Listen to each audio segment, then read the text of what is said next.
Welcome to List of 13. I'm Megan. And I'm Rob. Thanks for watching. We make lists on various topics, find 13 awesome facts, and present them to you. If you have triskaidekaphobia, this video may not be for you. Otherwise, enjoy the list.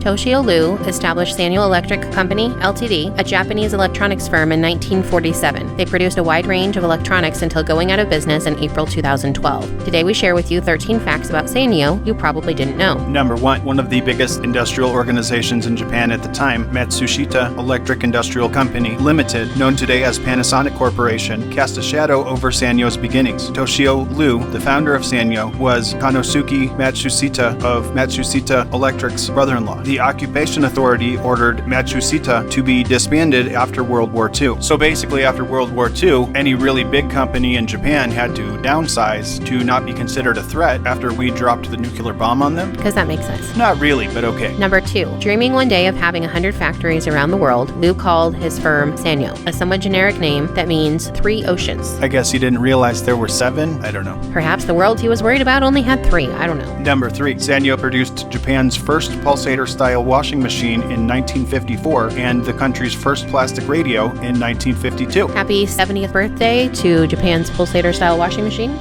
Number 4. The Japanese economy went through a lengthy recession after the bubble burst in 1991. Like the majority of Japanese electronics companies, Sanyo suffered from the challenging domestic economic climate as demand from consumers fell sharply, especially for audio-video equipment. The good news, it didn't kill him, but that happened later on. Number 5. In 1995, Sanyo launched their initial digital still camera as a component of its mission to enrich people's lives with multimedia capabilities. The company's digital cameras were favorably accepted by consumers, and by early 1998, Sanyo was producing more than any other company, including brands it made cameras for, accounting for nearly 30% of global output. I'm pretty sure I had a Sanyo digital camera, if I remember correctly. They were pretty good stuff, really. I mean, considering I remember a real film with like the long cartridge cases and the long rectangular cameras, and then the 35mm, digital cameras were the jam, man. Very true. Never have to buy that silly film again. Right. And you could just go print a picture. I mean, I've taken entire rolls of film where I'm like, what happened? At least with digital, you can go through all 50 of those and find the one good picture in there and then print that one. True story. Number 6. Sanyo introduced Cadnica, a groundbreaking new kind of battery, to the market in 1962. The Cadnica, so named because it contained nickel and cadmium, was particularly resilient and rechargeable. So in other words, thank you, Sanyo, for rechargeable batteries. Who knew they've been around since the 60s? That's cool. We want to thank you again and tell you how much it means for you to watch this video. We would really appreciate if you would do some things to help our channel grow and reach more people. We would be so grateful for you to subscribe to the channel, like this video, ring the bell, and share this video with your friends. As a result, YouTube will share our video with more people. Number 7. A generator-powered bicycle electric light was Sanyo's debut offering. Practical. Number 8. In 1969, Howard Ladd became the executive vice president and COO of Sanyo Corporation. In 1970, Ladd brought the Sanyo brand to the U.S. market. Sanyo brought automobile stereos, home audio systems, and other consumer electronics to the North American market during this period. Well, I think that was a really good move by him. I mean, Americans love their electronics. Right,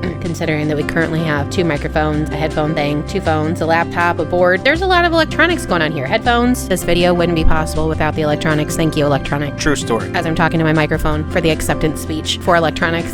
Number 9. Around 1977, Sanyo successfully embraced Sony's Betamax video cassette format, producing Super Beta and Beta Hi-Fi variants. From roughly 1984 onwards, production transitioned fully to VHS. RIP Betamax and VHS. Of course, between the two, the Beta was definitely a much better technology, but VHS was cheaper, so that's what most companies embraced. Frankly, I can't imagine the 80s without going into a movie store and picking up cassettes, or depending upon the store, taking the empty box to the counter so they could give you your movie. Right. Seriously, kids are missing out. They don't get to go to a movie store. They get to just hop on Netflix. Number 10. Toshio Liu gave his younger brother, Yuro Liu, the business presidency in 1967. Nothing like keeping it in the family, I guess, which we saw both whenever the company was originally founded and at this point. It's a family affair. Number 11. In May 1975, Ladd arranged for Sanyo to acquire Fisher Electronics, a manufacturer of audio equipment. Fisher Corporation, a multi-million-dollar leader in the consumer electronics sector, flourished under Ladd's direction under Sanyo. So fun story, I used to actually have a Fisher stereo, and it was probably the best sounding stereo I've ever owned. Number 12. The founder, Liu, did not see competition from other manufacturers of electrical goods. Rather, he viewed viewed customers as rivals since they controlled the market. He was compelled to foresee new markets as a result of this mindset, which raised his level of creative awareness. See, isn't that smart? Consumers are the ones out there consuming the information and deciding what to buy. Very true, and it's a very neat and interesting philosophy, if you ask me. And number 13, Sanyo was purchased by Panasonic in 2009, and after the company was fully integrated into Panasonic in 2011, the Sanyo name was eliminated. R.I.P. Sanyo. You know, it was a company where they made quite a few things that were really pretty quality, honestly. We hope you enjoyed this list of facts about Sanyo. Tell us in the comments if you've ever owned a Sanyo product, or Fisher for stereos, or tell us what your favorite fact was.